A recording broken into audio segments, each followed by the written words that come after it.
Assalamualaikum warahmatullahi wabarakatuh. Perkenalkan, kami dari kelompok 2 akan menjelaskan tentang uji diagnostik kehamilan dan TORCH yang beranggotakan saya sendiri Mia Melia, kemudian Natasha, Nurholiso, Dini Eva, Sidiki Abdullah, dan Sekarai Putri. Untuk materi yang pertama yaitu uji diagnostik kehamilan. Apa sih kehamilan itu? Kehamilan adalah istilah yang bisa digunakan untuk perkembangan janin di dalam rahim perempuan dan merujuk pada masa tumbuh kembang janin dalam kandungan pada manusia. Biasanya, calon ibu mengandung janin tunggal di dalam rahimnya dan melahirkan satu keturunan. Tetapi ada kemungkinan pula bahwa seorang calon ibu mengandung dan melahirkan dua atau lebih keturunan. Kondisi ini disebut sebagai hamil kembar. Berikut adalah pemeriksaan diagnostik kehamilan. Yang pertama yaitu pemeriksaan USG. Perkembangan ultrasonografi atau USG sudah dimulai sejak kira-kira tahun 1960, dirintis oleh Profesor Landonald. Sejak itu, sejalan dengan kemajuan teknologi bidang komputer, maka perkembangan ultrasonografi juga maju dengan sangat pesat, sehingga saat ini sudah dihasilkan USG 3 dimensi dan Live 3D, ada yang menyebut juga sebagai USG 4 dimensi. Cara pemeriksaan USG dapat dilakukan dengan dua cara, yaitu yang pertama per vagina, yang kedua per abdominan. Pemeriksaan yang kedua yaitu pemeriksaan ronsen. Pemeriksaan ronsen, teknologi ronsen sudah digunakan lebih dari satu abad yang lalu, tepatnya sejak 8 November 1890 ketika fisikawan terkemuka kebangsaan Jerman, Konrad Rontgen, menemukan sinar yang tidak dikenalinya, yang kemudian diberi label sinar X. Sinar ini mampu menembus bagian tubuh manusia, sehingga dapat dimanfaatkan untuk memotret bagian-bagian dalam tubuh. Berkat jasanya bagi dunia kedokteran, banyak nyawa bisa diselamatkan, hingga ia mendapat penghargaan Nobel di tahun 1901. Pada prinsipnya, sinar yang menembus tubuh ini perlu dipindahkan ke format film agar bisa dilihat hasilnya seiring dengan kemajuan teknologi. Kini foto rongsen juga sudah bisa diproses secara digital tanpa film, sementara hasilnya bisa disimpan dalam bentuk CD. Untuk yang ketiga ada persiapan pemeriksaan. Yang pertama ada radiografi konvensional tanpa persiapan, yang kedua ada radiografi konvensional dengan persiapan, yang ketiga yaitu pemeriksaan dengan kontras.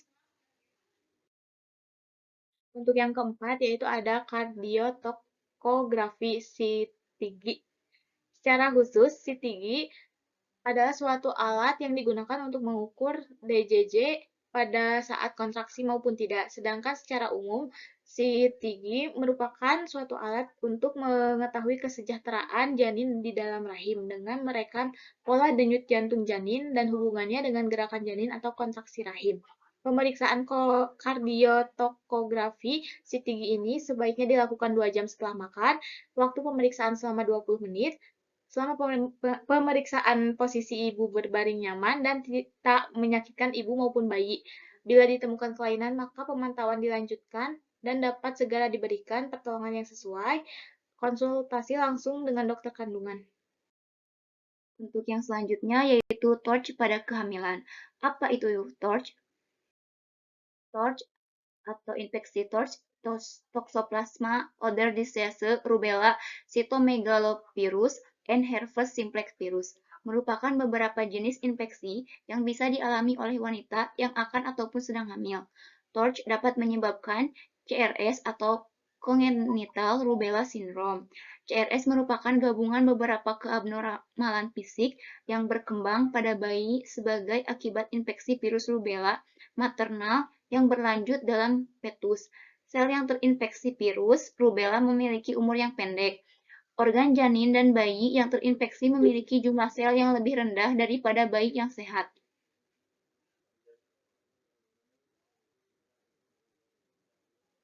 Untuk selanjutnya yaitu toksoplasma. Toksoplasma adalah infeksi yang disebabkan oleh parasit Toxoplasma gondii. Namun, toksoplasma dalam kehamilan tentu berbahaya, terutama pada janin. Toksoplasma pada ibu hamil membuat besar kemungkinan bayi akan mengalami cacat atau ibu mengalami keguguran. Resiko bayi ibu tertular infeksi toksoplasma semakin meningkat seiring dengan usia kandungan. Jika ibu terinfeksi parasit toksoplasma pada usia trimester pertama kehamilan, maka resiko bayi tertular sebanyak 5%, pada trimester kedua sebesar 30% dan 60% pada trimester ketiga. Walaupun kemungkinan tingkat penularan pada akhir semester sangat besar, namun jika janin telah terinfeksi dari awal trimester kehamilan, infeksi akan semakin parah dan kemungkinan bisa terbawa seumur hidup. Untuk mengetahui bahwa ibu terkena infeksi toksoplasma atau tidak, dapat dilakukan melalui pemeriksaan darah di laboratorium. Bila seseorang terserang parasit ini, antibodi imunoglobulin M atau IgM dalam darah akan meningkat 4 kali lebih dari pemeriksaan-pemeriksaan sebelumnya, yang menunjukkan bahwa infeksi sudah aktif di dalam tubuh. Jika orang yang terinfeksi parasit toksoplasma memiliki daya tahan tubuh yang kuat, maka parasit ini dalam kondisi tidak aktif. Namun, bila kondisi daya tahan tubuh melemah, infeksi ini akan menjadi aktif. Inilah mengapa seseorang yang telah dinyatakan terinfeksi toksoplasma belum tentu menunjukkan gejala-gejala infeksinya.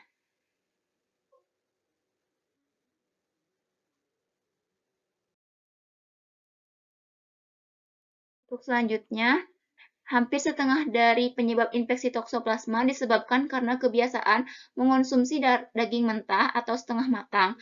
Namun, ibu juga dapat terinfeksi dari makanan yang terkontaminasi dan belum dibersihkan, minum air dengan kontaminasi parasit toksoplasma atau menyentuh tanah, kotoran kucing, atau daging yang sudah terkontaminasi, kemudian menyentuh mata, hidung, atau mulut. Untuk mencegah virus toksoplasma, ibu wajib menjaga kebersihan selama hamil. Selanjutnya yaitu other disease, yaitu penyakit-penyakit lainnya. Kategori ini muncul karena ditemukan beberapa organisme yang dapat menimbulkan komplikasi pada janin, sipilis, varicella zoster atau cacar air, campak, HIV, merupakan infeksi yang dapat menimbulkan masalah pada janin. Sipilis adalah penyakit menular seksual atau PMS yang terjadi karena perilaku hubungan intim yang tidak terlindungi atau pernah terpapar kontak dengan seseorang yang mengidapnya. Sipilis dapat terjadi dengan berciuman atau menyentuh bagian tubuh penderita yang terluka. Luka tersebut biasanya terdapat pada bagian organ seksual atau pada vagina, anus, atau rektum. Selain itu, luka juga bisa terdapat di bibir dan mulut penderita sipilis. Sipilis dapat berdampak fatal pada janin yang sedang dikandung, antara lain yaitu keguguran, kelahiran prematur sebelum usia kehamilan 37 minggu, hambatan pertumbuhan janin, dan berat badan lahir yang rendah.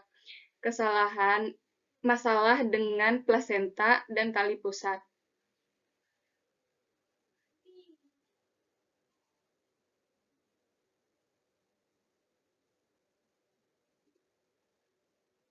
Kelahiran atau bayi meninggal dalam rahim setelah 20 minggu kehamilan. Menderita sipilis selama kehamilan juga dapat menyebabkan masalah pada bayi setelah ia lahir, termasuk kematian mental dan kondisi kesehatan serius seumur hidup yang akan ditanggung bayi. Kematian neonatal adalah saat bayi meninggal dalam 28 hari pertama kehidupannya.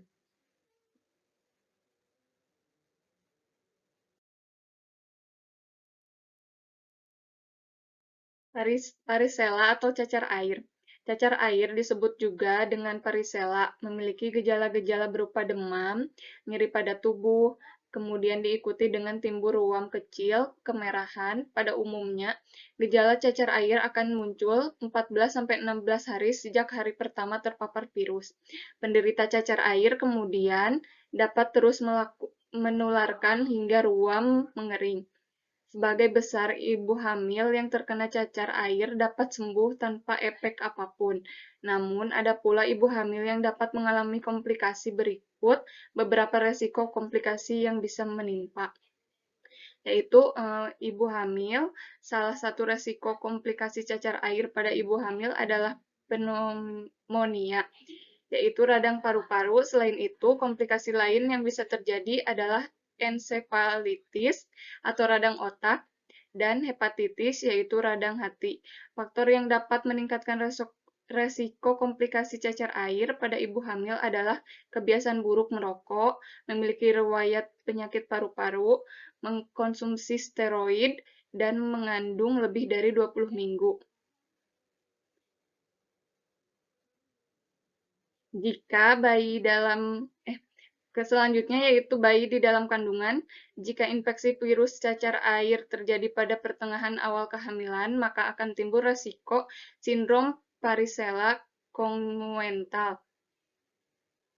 Sindrom tersebut dapat meningkatkan kelainan bawaan berupa bekas luka, kelainan otot dan tulang, kelumpuhan, ukuran kepala kecil, kebutaan, kejang, atau keterbelakangan mental. Meski demikian, hingga kini belum terbukti cacar air dapat meningkatkan resiko keguguran. Yang selanjutnya adalah campak. Campak adalah penyakit yang disebabkan oleh virus Paramyxovirus. Virus tersebut bisa menular melalui butiran liur halus atau droplets di udara saat pengidarnya batuk atau bersin. Selain yang memiliki kekebalan tubuh yang rendah, ibu hamil juga rentan tertular penyakit campak, apalagi jika belum pernah terinfeksi campak waktu masih anak-anak. Gejala campak biasanya baru mulai muncul sekitar 1-2 minggu setelah virus masuk ke dalam tubuh, ditandai dengan demam, batuk, pilek, tidak enak badan, mata merah, dan jadi sensitif terhadap cahaya setelah 3-4 hari. Demam biasanya akan mereda, lalu muncul bercak kemerahan yang mulai dari sekitar telinga, lalu menjalar ke seluruh tubuh. Jika ibu hamil terkena infeksi campak pada trimester pertama kehamilan, risiko mengalami keguguran atau persalinan prematur dapat meningkat. Tak hanya itu, campak yang menyerang masa awal kehamilan juga dapat menyebabkan bayi lahir dengan cacat bawaan berat. Di sisi lain, jika ibu hamil baru terkena campak saat usia kehamilan sudah menginjak trimester akhir, biasanya akan terjadi infeksi perinatal pada janin dan menyebabkan peradangan pada seluruh jaringan otak janin atau parencephalitis. Selain itu, infeksi campak yang menyerang ibu hamil di minggu-minggu terakhir jelang persalinan juga dapat menyebabkan bayi terlahir dengan penyakit campak juga. Yang selanjutnya adalah HIV atau AIDS. HIV atau Human Immunodeficiency Virus adalah virus yang merusak sistem kekebalan tubuh dengan menginfeksi dan menghancurkan sel CD4. Jika makin banyak sel CD4 yang hancur, daya tahan tubuh akan semakin melemah, sehingga rentan diserang berbagai penyakit. HIV yang tidak segera ditangani akan berkembang menjadi kondisi serius yang disebut AIDS atau Acquired Immunodeficiency Syndrome atau AIDS. AIDS adalah stadium akhir dari infeksi HIV. Pada tahap ini, kemampuan tubuh untuk melawan infeksi sudah hilang sepenuhnya. Hamil yang terdiagnosis positif HIV juga dapat menularkan infeksi pada bayi dalam kandungan lewat plasenta. Tanpa pengobatan, seorang ibu hamil yang positif HIV berisiko 25-30% untuk menularkan virus pada anaknya selama kehamilan.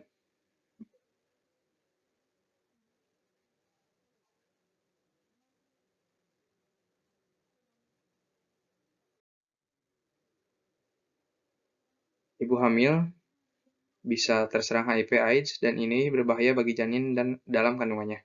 Penyebab HIV pada ibu hamil tak lain karena aktivitas hubungan seksual yang tidak sehat sebelum masa kehamilan itu terjadi. Hal ini mungkin bisa saja terjadi saat ibu hamil tidak menyadari setelah terinfeksi sebelumnya.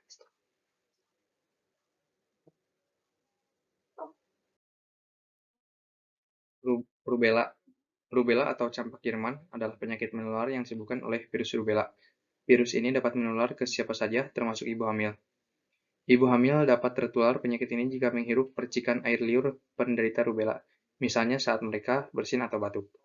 Gejala dan dampak rubella bagi ibu hamil saat terinfeksi virus rubella ada beragam gejala yang dapat muncul, seperti ruam merah di wajah dan menyebar ke seluruh tubuh, sakit kepala, demam ringan di bawah 38 derajat Celcius, hidung tersumbat, mata merah, dan nyeri sendi.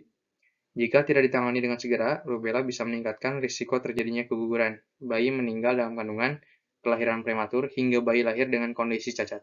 Bumil yang terinfeksi virus ini pada trimester pertama kehamilan berisiko lebih tinggi untuk melahirkan anak dengan sindrom rubella bawaan atau congenital rubella syndrome.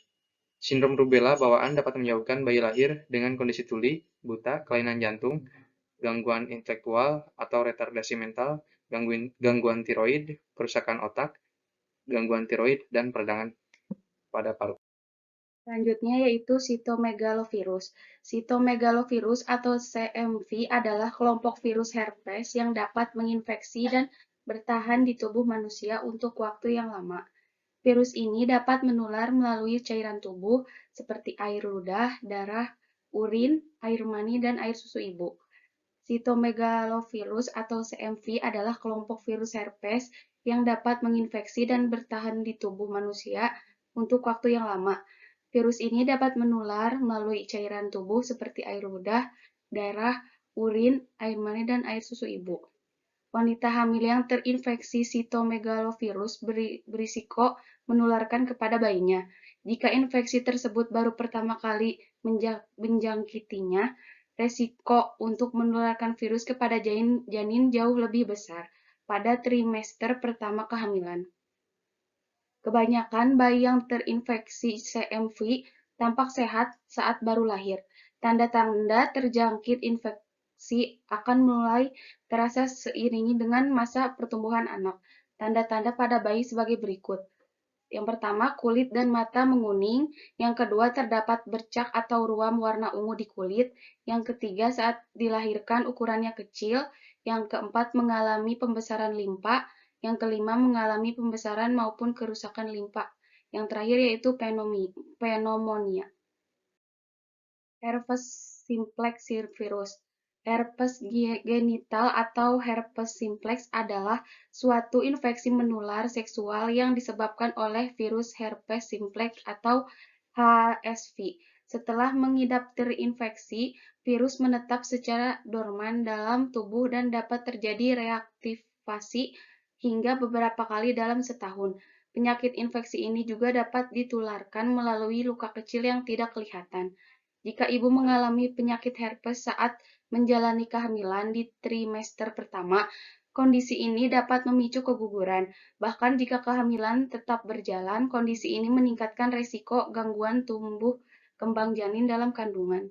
Dan penyakit ini berisiko menular kepada janin hingga dapat menyebabkan kecacatan pada janin, seperti kerusakan otak, kebutaan, atau kematian janin setelah lahir. Sehingga perlu dilakukan penanganan yang tepat kepada ibu hamil. Sekian dari kelompok kami. Mohon maaf jika banyak kesalahan. Wassalamualaikum warahmatullahi wabarakatuh.